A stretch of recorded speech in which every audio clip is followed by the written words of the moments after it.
حضرت ابو قلابہ رضی اللہ تعالیٰ عنہ فرماتے ہیں، میرا ایک بھتیجا تھا، شدید بیمار ہوا۔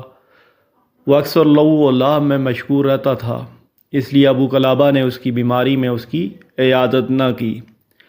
لیکن جب اس کی نزع کا وقت ہوا تو ابو قلابہ رضی اللہ تعالیٰ عنہ کے دل میں محبت و شفقت نے جوش مارا۔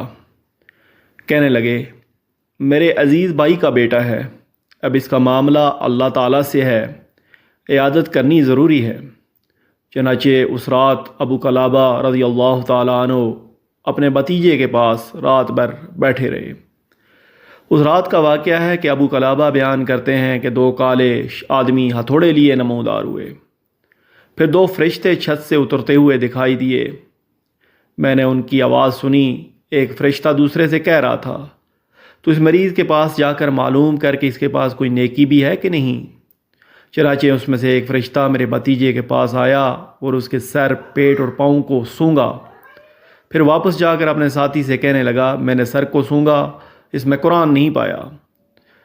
اس کے پیٹ کو سونگا تو روزے کا نام و نشان نہ ملا۔ اس کے پاؤں کو سونگا تو ایک رات بھی عبادت کے لیے کھڑے رہنے کا کوئی اثر نہ پایا۔ اس کے بعد دوسرا فرشتہ آیا اور اس نے بھی اس کا سر، پیٹ، ہتھیلی اور پاؤں کو سونگا۔ پھر میں نے سنا کہ وہ کہہ رہا تھا، مجھے تعجب ہے، اللہ تعالیٰ نے اس شخص کو محمد صلی اللہ علیہ وسلم کی امت میں لکھا ہے، لیکن امت محمدیہ کی خصلتوں میں سے کوئی خصلت بھی اس شخص میں نہیں پائی جاتی۔ پھر اسی حیرت کے عالم میں اس فرشتے نے میرے بھتیجے کا منہ کھول کر اس کی زبان کی نوک کو نچوڑا۔ ابو قلابہ رضی اللہ تعالیٰ عنہ کا بیان ہے کہ اس وقت میں نے فرشتے کو اللہ اکبر کہتے ہوئے سنا۔ نیز میں نے اس فرشتے کی آواز سنی، وہ کہہ رہا تھا، میں نے اس کی زبان کی نوک پر ایک تکبیر پائی۔ یہ تکبیر اس نے روم کے شہر انطاکیہ میں بڑے خلوص سے کہی تھی۔ زبان نچوڑنے کے بعد مشک کی خوشبو پھیل گئی اور اس وقت میرے بھتیجے کی روح قبض ہو گئی۔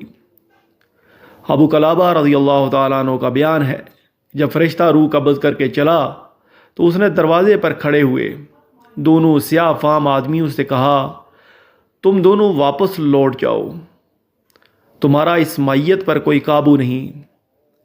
صبح فجر کی نماز کے بعد ابو قلابہ رضی اللہ تعالیٰ عنہ نے اپنے بھتیجے کی سرگزشت لوگوں کو سنائی۔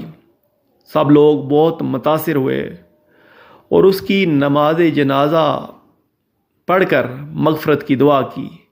دوستو، نیکی کا موقع ملنے پر نیکی کرتے رہا کیجیے، کسی نیکی کو حقیر مت سمجھیے، کیا خبر اللہ کے نزدیک ہمارا کون سا عمل مقبول ہو جائے۔